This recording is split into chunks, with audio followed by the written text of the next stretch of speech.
Hello and welcome to the TID Water and Power Podcast. I'm your host, Constance Anderson, and on this month's episode, we're looking back at 2022 and looking forward to 2023. 2022 was a big year for the district. From anniversaries to milestones and the challenges in between, 2022 will be seen as a momentous year in TID's history. And there's much more to come in 2023. We're going to talk about new innovations and forward thinking that will help power us into and through the new year. On this episode, I'm joined by TID General Manager Michelle Reimers to discuss the important projects that defined the year, the challenges overcome, and a look forward at some of the exciting things 2023 holds. Michelle, thanks for sitting down with us today. Thanks for having me. I'm excited to be here. You were our guest for the very first episode of the podcast, and we have undoubtedly gained a few listeners since then. So would you start by giving us, again, your background with the district? Sure. I've been with the district now for about 16 years. I started as a communications specialist and worked my way up through the organization to oversee communications, then government affairs, customer service, and energy programs. I became an AGM or Assistant General Manager of External Affairs and had a seat at the management table. And then in 2019, I interviewed for the General Manager position and was given the job and started officially January of 2020. Awesome. So you took over as General Manager in January of 2020 and found yourself in the midst of a pandemic within your first 2 months. How did that shape your role as a leader of an organization that provides essential services for our community? You know, I think the pandemic over anything made me stop and reflect how important the district is to the community and how vital we were to keep, really the community running. And then I quickly turned to what keeps the district running, which is our employees. And we have some really special employees here.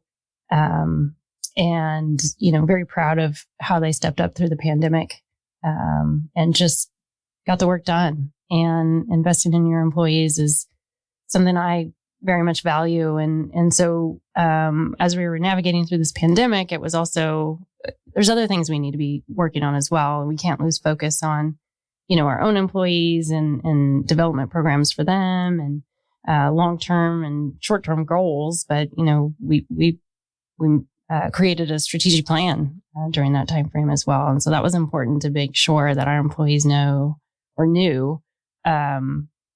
obviously how we're dealing with the pandemic, but then, where we're going. The district doesn't get to stop. Right. Absolutely. And that strategic plan really serves as kind of a roadmap for where we're headed, what goals and projects we're trying to accomplish in that 5-year period. So I would imagine that was an important thing to not delay on, to make sure that happened timely, even in the unusual circumstances of the pandemic.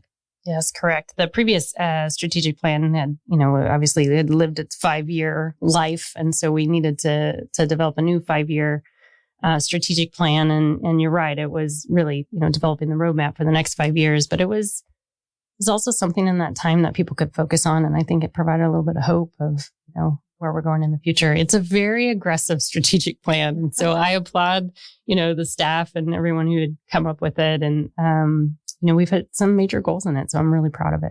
Awesome. And I think we're going to touch on some of those as we get farther into our talk today.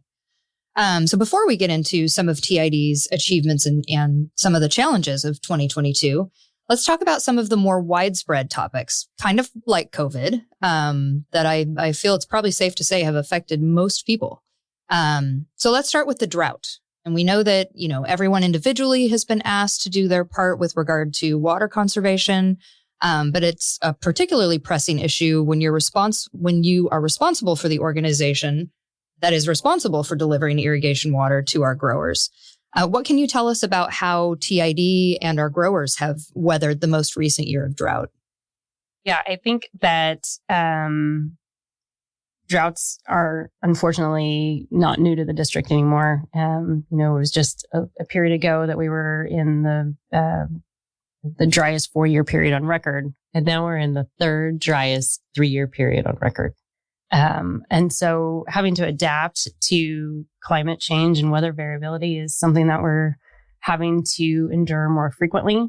But, we learned a lot from the last drought. And I think there's a lot of things that we've incorporated to help us weather this drought that we're in.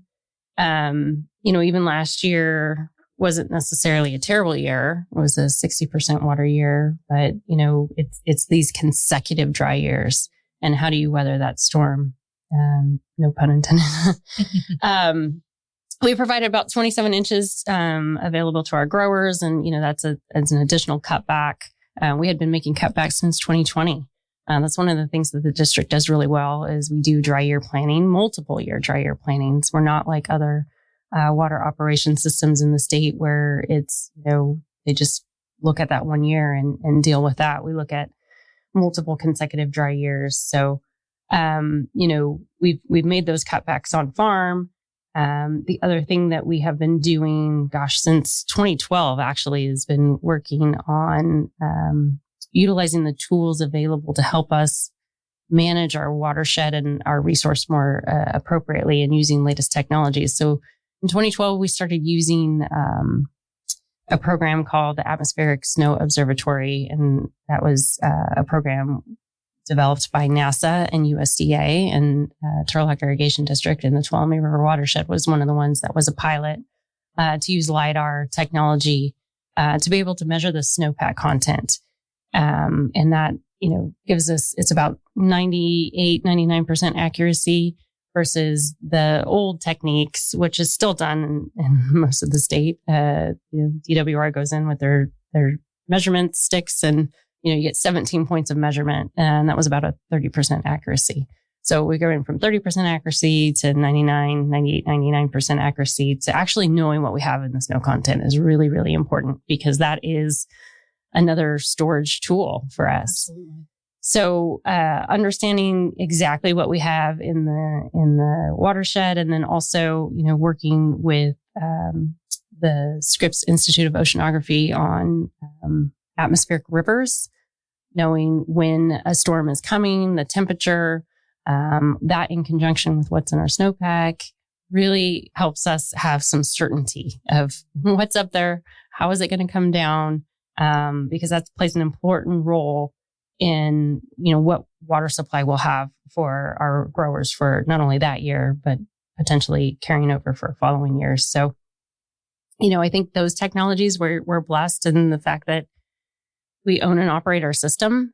So we can make these types of investments with our partners on the river, and we're able to be adaptable. Like I said, the climate is changing and the variability is there. And so being able to adapt is something that we've really benefited from. Just in the past year, 2021, is when we were able to do a flight over a watershed and was able to understand that the snow content really wasn't there. So we were able to provide information to our board ahead of the resolution in which they set the water availability, and they were able to make cutbacks early. So it really helps to be able to weather these multi-year drought periods to where, we started this irrigation season off, having a certain amount of water in Don Pedro because of that. So those are some of the efforts that we've been undergoing during, since the last drought to this drought. And with regard to that forecasting that you mentioned, I'm going to drop a plug here for the episode 12 podcast that we did with hydrologists Olivia and Wes of the district. And they talked a little bit about some of the specific modeling tools that we use here at the district. You want to go into a couple of those? Sure. Olivia and Wes are absolutely rock stars. They are essential to our operations, and they are really being the industry leader in forecast and modeling. The district has one of the only physiological hydrological models that operates on an hourly system. And so we're able to put some inputs into that model and look at essentially real time operations and how that impacts not only, Don Pedro, but also our lower system as well. So kudos to them and what they've developed. Wes has been here a really long time and has developed that model, and Wes and Olivia continue to refine it. And what's the model called? I'm sorry. It's called HFAM. HFAM. Hydrocomp Forecasting Analysis Model. All right. Thank you. And then I believe they're working on a program or a modeling system for the lower part of our TID system. Is that right? Yes. Last year, we developed a lower system analysis model, and that's been integral for planning really operations from Turlock Lake down, so on-farm operations. And the reason we're able to do that is kind of all of the steps that we've been taking along the way, measurements, SV7X7. We now measure everything volumetrically. And there's inputs on, obviously, seepage out of Turlock Lake and some other assumptions of, pumping. And it's really helped us narrow and be more precise about what we are able to offer our growers for that season. So, we talked about the upper system modeling, which the HFAM model, and, what's available whole, water supply in Don Pedro, and then, taking that system and meeting it with a lower system analysis model of, okay, now we're going to follow it down through the system and see what we have available for on farm. It's a really, really cool tool. And, I'm excited to have both of those. And it makes us really confident when we're making these recommendations to our board of directors. Yeah, absolutely. You're kind of seeing the full picture from end to end, so to speak. Based off of data. Exactly. Yeah. So it's really important the way TID uses this technology and this data that's available to shape the district's operations. But can you tell us some of the programs that TID has put in place that directly affect our growers to help them manage what they're doing on an annual basis with regard to water availability? Sure. Back in 2021, we launched the online grower tools. And I think that that's really helpful that growers can log on and they can put the available water that they have for that year, and they can plan out their irrigations to see, if they've irrigated, every 2 weeks, maybe they have to stretch it to every 3 or every 4 weeks to be able to get through their season, and, if they're incorporating their pumps or not. It really puts a tool for them to, again, just plan for these years where they have a below normal available water. So those have been really good. And just to see where they're at, how much water they've used throughout the year. It's just it's a really cool feature that we presented in 2021, and we've got a lot of good feedback on that. The other thing is there was the drought transfer pilot program this year that we launched. And historically, we've never allowed growers to just transfer water to other growers. You could transfer it among parcels that they owned, but that's not something we had done historically, is allowing grower to grower transfers. And really, the direction of the board was, let's get creative and offer different programs for our growers to be able to survive these drought periods. And so that's really the intended use for it, is really for these drought period times where people can, if they're not going to use all their water and they're willing to sell it to a different grower, then they can do that transaction. And we know, unfortunately, that with climate change, this won't be the last drought we see. That it's something that we can unfortunately anticipate coming around again at some point. So it's great to have these programs in place, both, again, for the planning of TID operations as well as for our growers to use individually. So not far removed from drought, but kind of on the power side of the house, we know we're dealing with climate change. We know we're dealing with increased temperatures over the summer that are higher in temperature and longer in duration, which gives our system less time to recover. But at the same time, while neighboring areas were on the verge of rolling blackouts, that wasn't necessarily the case for TID customers. Why is that? How can you explain that? Well, We are our own balancing authority. So that gives us a lot of, flexibility to meet our own demands. And so that has been really helpful. I would also just say that the really good planning that our team has done as well. We do have a pretty diverse portfolio. And then, having the ability to, have hydro and solar and wind and biogas and natural gas, which is super reliable. Absolutely. To help keep the lights on. But, I give kudos to our staff and they did an awesome job of planning and adjusting as necessary and being able to continue to provide that reliability that's needed so much in those times where, it's really hot and people are very much reliant on electricity. Absolutely. And during the heat wave that we experienced in early September, TID actually hit a system peak during that time. Is that right? That's correct. Our system peak was set on September 6th and at 735 megawatts. And that's 40 megawatts over what we had previously seen. Wow. So we didn't just barely break it. We broke right through. Way above. Yeah. And that's something to think about. And it's not just for TID specifically, but just for California as a whole.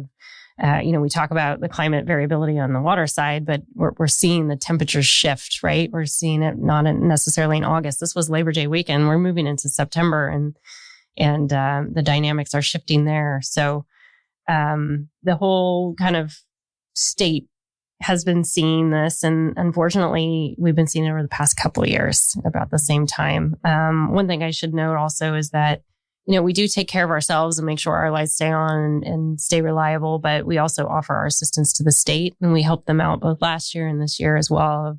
When we have the resources available to dispatch, we do to help out and to help alleviate other problems in the state. Yeah, that's great. And then one more kind of widespread issue that TID and really across the United States and the world is dealing with right now are supply chain issues and rising prices. How is that affecting TID specifically? It's very much impacting TID. Supply chain issues is hitting both the water side and the power side. So any new advancements then of projects that we're trying to implement it's having an impact.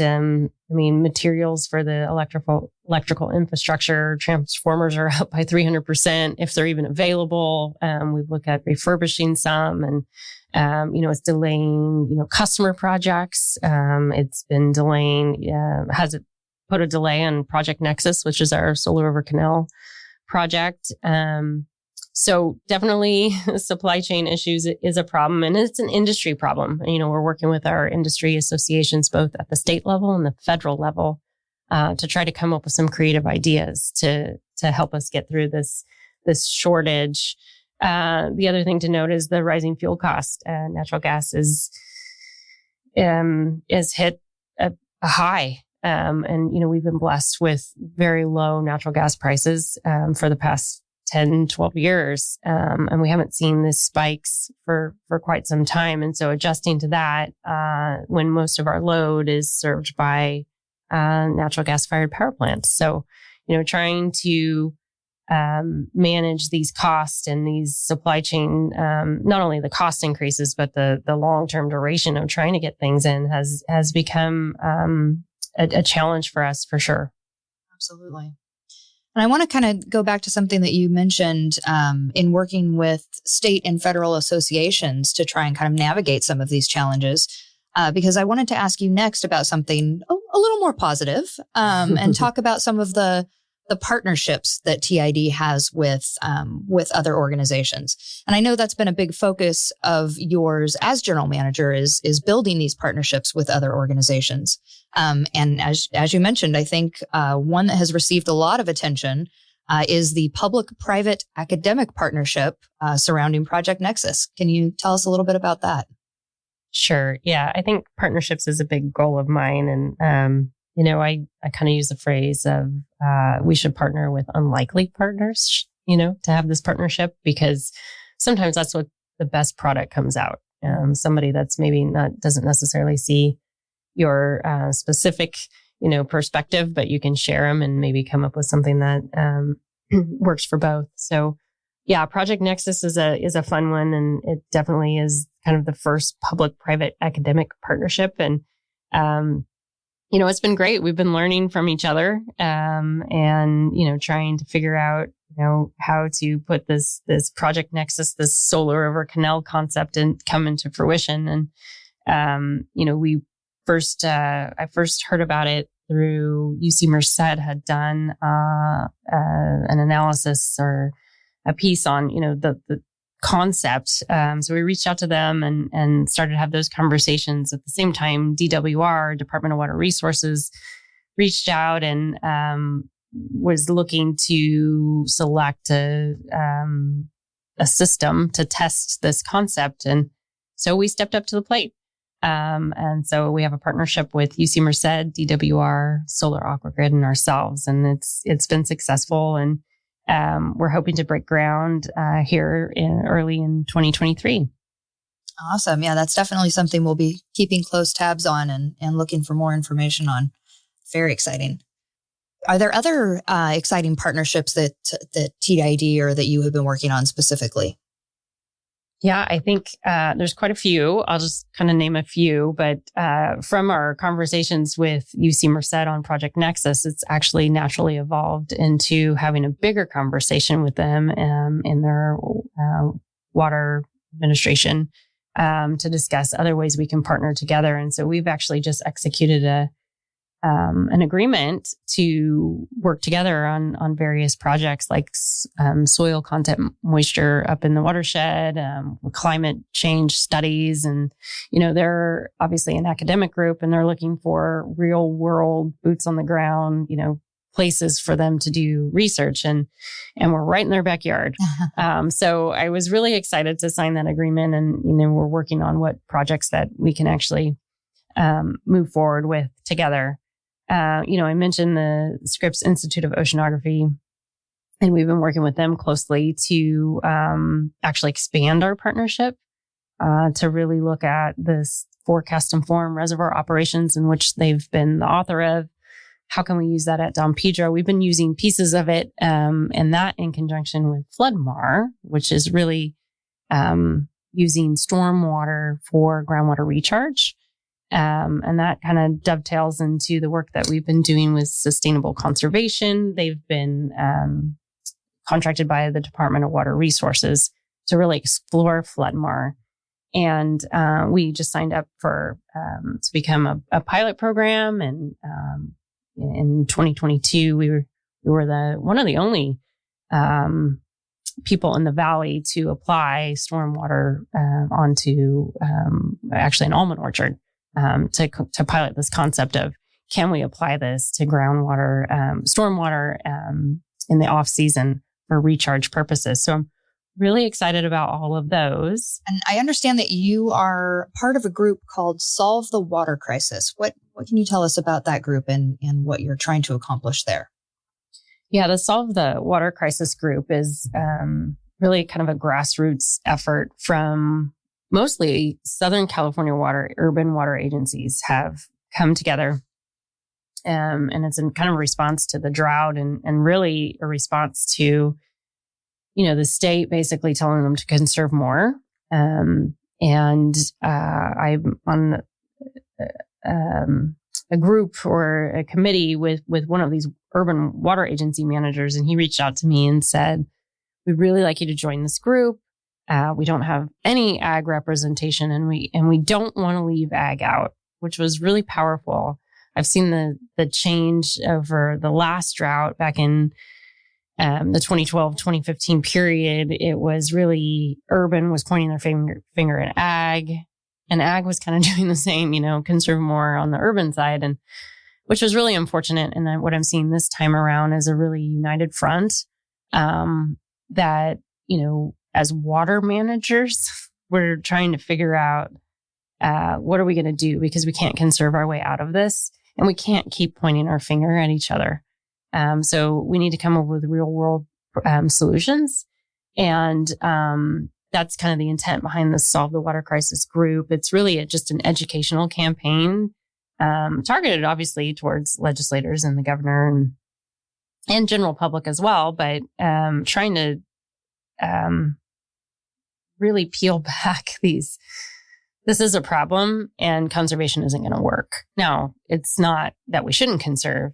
We should be looking at other elements to help us weather these long-term droughts, not storms. There has to be a more holistic storage. And it has to be a comprehensive approach to solve this problem. So that's one that I'm really happy to be a representative, for the ag community, and really just the Central Valley. And we're now just starting to see this grow. To Northern California representatives are a part of it now. And it's really, it's pretty moving because it's actually the water managers, the people that actually have to implement all of these rules and, whether it's curtailments or conservation measures. And at some point it's not feasible. Sure. So it's a really good group and I'm really excited to be a part of it. And I'm hopeful that we can kind of move the needle, to start actually looking at droughts holistically. Awesome. That sounds great. So all of these partnerships and so many more that I know you're working on are helping TID reach some incredible milestones. So let's do a little bit of a 2022 year-end recap and talk about some of the achievements that TID hit during this last year. Starting with an anniversary year, I understand. Yes, excited. 2022 was our 135th anniversary. That was very exciting. We are the first irrigation district established in California. I always like to talk about that. We had rebranded a logo to use for our anniversary. And a really fun thing we did was launch the TID Short Stories podcast, basically telling all the unique stories from TID's history. Those are a lot of fun. If you haven't listened, go back and listen.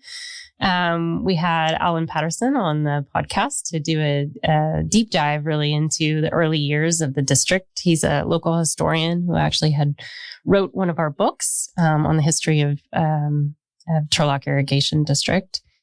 And something that I was super happy to be a part of was we hosted the Celebration of Water and Power at TID's main office. And it was really an opportunity for the community and our employees to showcase, what we do and have our customers be able to walk around and listen to all the different departments, see some of the, our line trucks were there and our construction and maintenance trucks were there. And so this was really fun for the kids.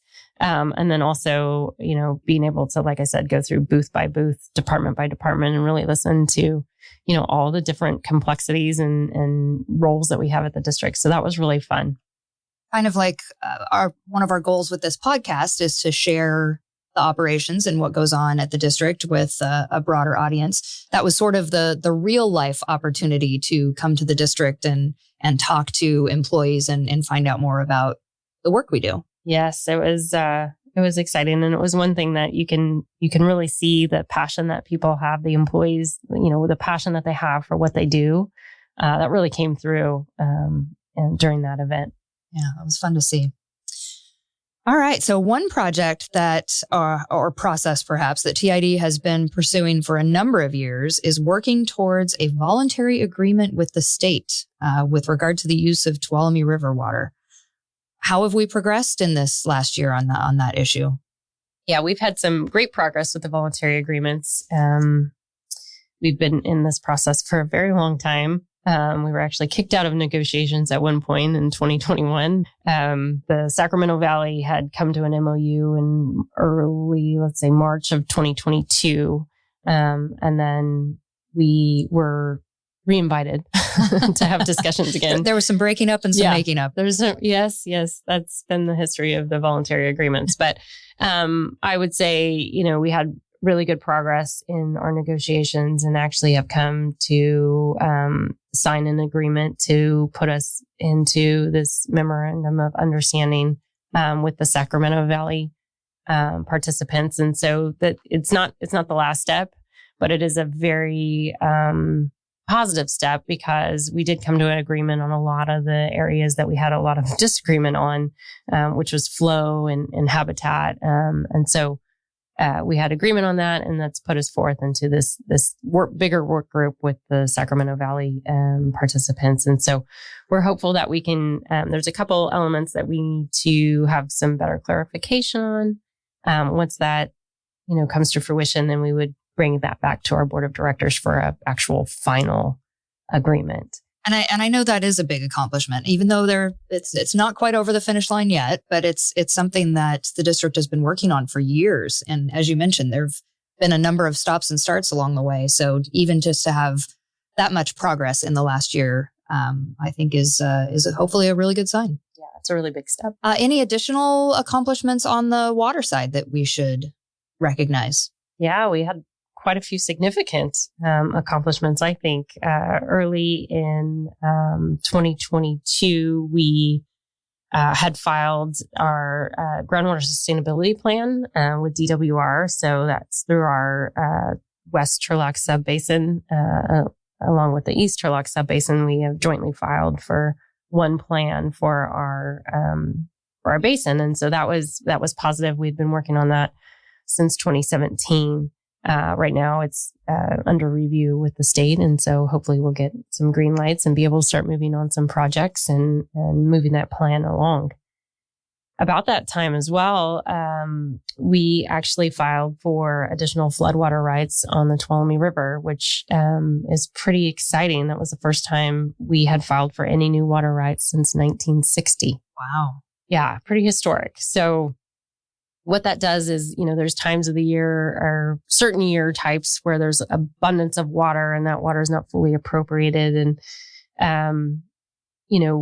I talked earlier about climate change and weather variability and being able to capture storm water as it's available in the really wet years and capture that and store it and use it in dry years is a concept that we're trying to move forward on. And that's kind of obviously what Don Pedro does, but, are there other projects? And so we actually filed, and when you file for those rights, you have to point to some projects. And so we have a list of projects that we want to pursue, not only above ground storage, we're looking at below ground. A lot of our projects that we identified in our groundwater sustainability plan would fall in this category. So it's really exciting because I think, we're doing it because we need to adapt. Our forefathers were brilliant in developing Don Pedro at the size, for what it was at that time. And we're at that point right now where we need to be thinking kind of outside the box and something bigger, and being able to adapt to what we're seeing. And we know that additional storage like Don Pedro is faced with challenges as far as pushing that through. So I think, again, what you said about thinking outside the box and coming up with new and innovative ideas as to how we can hold on to some of this water is huge. Yeah. And I think, it kind of links back to that partnership question of, trying to find unlikely partners. This is so much bigger than us. Sure. We have to come and work with other people to try to find, solutions to help us, be sustainable for the future. And like you said, think outside the box and try different projects and see what works and what doesn't. Absolutely. And speaking of being sustainable for the future, TID completed their sustainability plan this year. Is that right? Yeah, that's correct. We presented to the board and they adopted the TID sustainability plan or report. And I think it sets lofty goals for us. But I think, that's the way and the direction that we're going. And we want to be able to share that with our customers. Here's where we're at and here's where we want to go in terms of our climate goals. Very cool. All right. So let's switch over to the power side of the house now and talk about some of those accomplishments. Right at the end of 2022, TID implemented or turned on, for lack of better terminology, their first public EV charging station. Tell us a little bit more about that. Yeah, that's correct. Really exciting. At the end of 2022, we installed our first public electric EV charger in Ceres at the Ceres Community Center. That was really exciting. It's kind of the one that we had big plans for in 2022, but the supply chain issue really impacted the delivery of these chargers. So, our plan, obviously, this was first of several chargers that will be installed throughout our service area over the next year, hopefully, if we can get the product. But that's kind of a new endeavor for the district, is to monitor these, EV chargers and how people are using them, and, trying to get an insight of where we should be locating these. And, I think it's going to change some people's behaviors. So that's kind of an exciting initiative. Absolutely. And was it Ceres that got the first charging station because you are a Ceres girl? Mm-hmm. Absolutely. No. Actually, if you didn't know, that's where TID's offices was first located, was in Ceres. There you go. Another accomplishment related directly to our customers and their power usage is MyTID. Could you explain to our listeners what MyTID is and how that can be a benefit to our customers? Yes, I'm super excited about MyTID, although I have been hiding my password from my husband. And I'll tell you why, because it's just such a cool tool. It allows you, our customers, to log on and check their usage monthly, daily, even hourly intervals. It, allows them the opportunity to pay in different ways that we hadn't in the past, including, PayPal and Venmo and Apple Pay.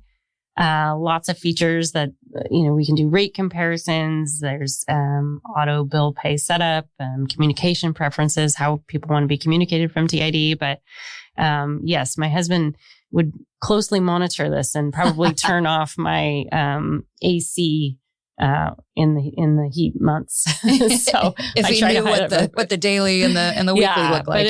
I'm really excited about that. It's, if you haven't looked at it, log online and really check it out, because it's a lot of powerful information at really people's fingertips. Absolutely. And it's available for our customers 24/7. Anytime anyone wants to log on and check their usage or pay their bill, they can do so. And they can get to the platform at my.tid.org. And then also in 2022, TID offered a really cool program, at least in my opinion, really cool, for our customers, which was the TID Customer Academy. What was that all about? Yeah, I think it's a super exciting program that had come to fruition. It was our first TID Customer Academy that took place in the fall. And really the concept was kind of like the podcast, where we're actually unveiling all of the inner workings of TID and how we do things and why we do things a certain way.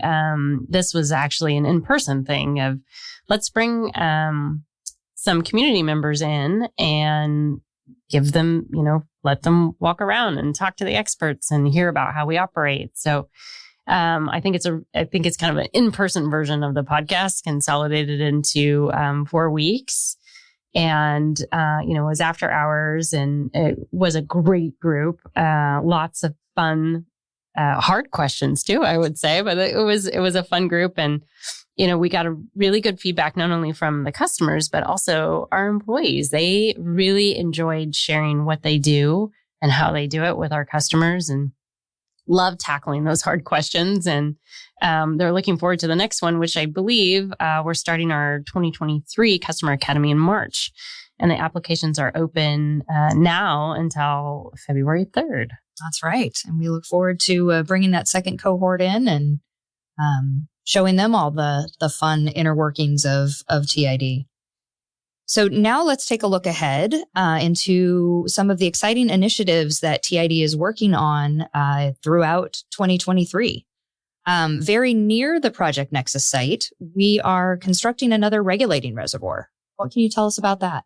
Yeah, we're really excited about that one. The Ceres Main Regulating Reservoir is really in the heart of the district. And as our system is a gravity-fed system, building these regulating reservoirs at the near end of the system kind of recaptures the water and starts the system over. So it improves water quality, customer service, and of course, captures water in the system. So it's a water conservation measure. So really excited about that. Even more excited that we received a $2 million grant from the Bureau of Reclamation for that project. We broke ground in October of 2022.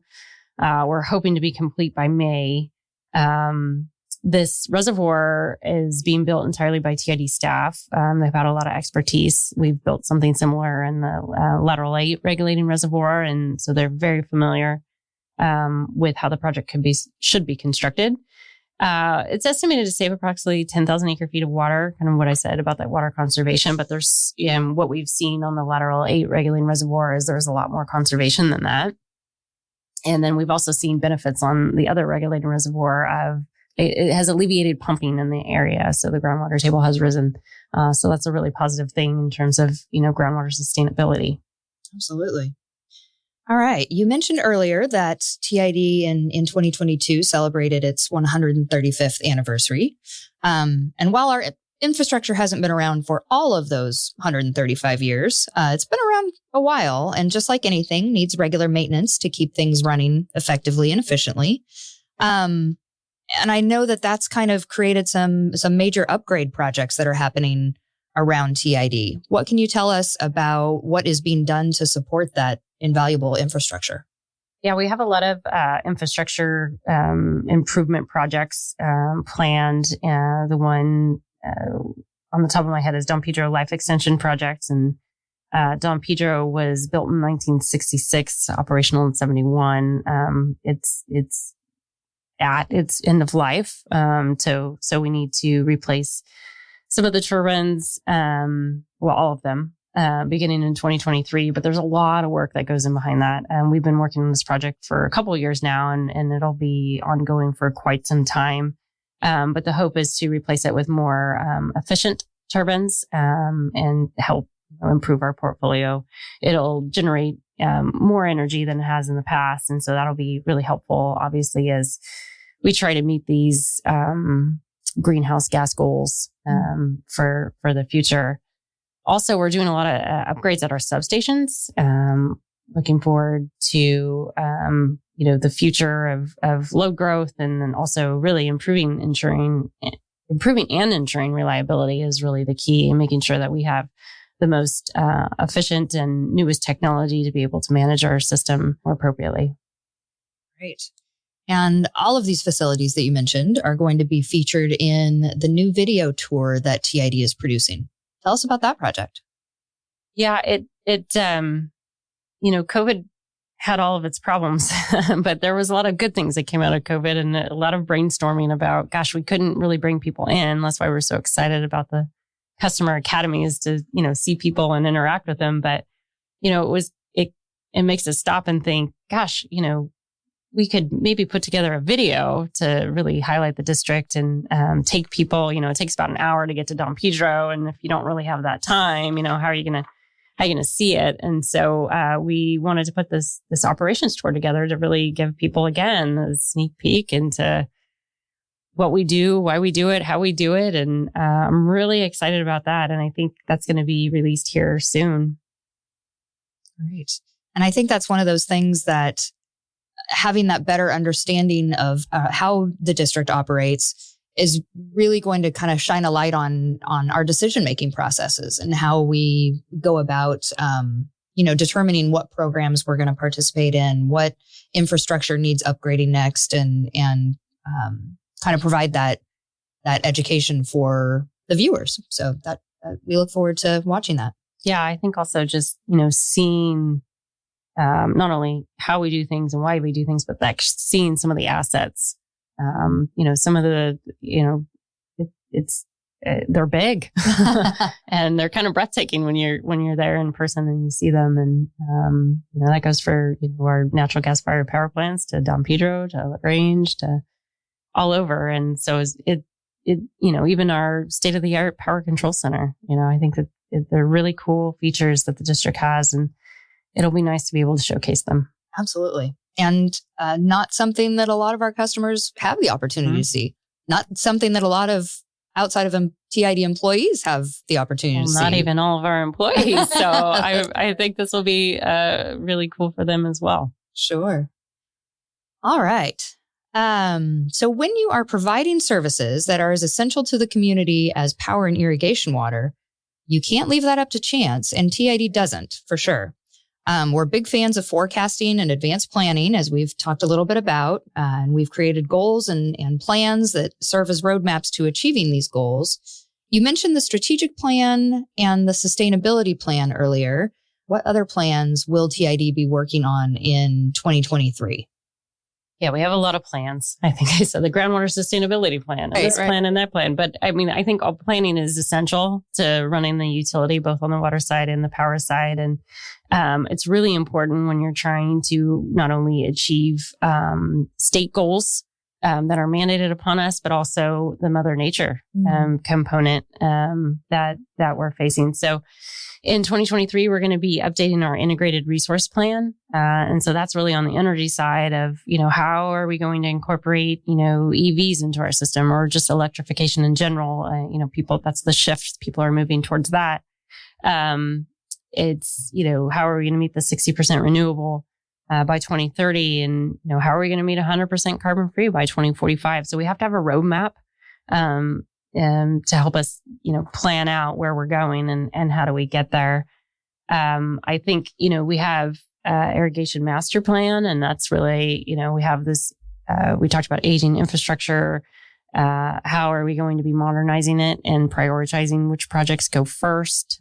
Hence the series regulating reservoir was really biggest bang for the buck in terms of benefits to all growers. And so those are some of the things, other plans that we have. But I know we have all of our plans on the website if anybody wants to go and look at all these different plans. And, I think the strategic plan really kind of rolls everything together, although there's a ton more planning tools. But I mean, at the highest level, I think that's the one where it really kind of groups it all together of, how we're going to achieve some of these efforts. Sure.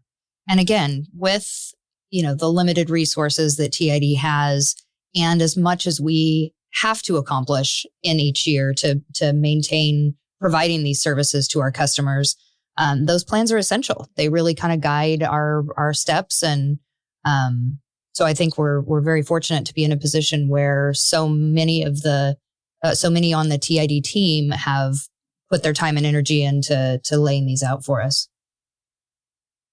All right. Anything else that you want to throw into the mix of initiatives coming in 2023? Yeah, well, we're going to be having our customer satisfaction survey later this year. So please watch for it and participate, please. I think we truly rely on this information to help us learn where we can improve. Areas that we're doing great at, we sure like to hear about those. But it really is a tool to help us gauge, our customers' truly satisfaction with the district. So please participate. I appreciate that. All right. And there'll be more information coming out about that. All right. So on a professional note, what are you most looking forward to in the year ahead?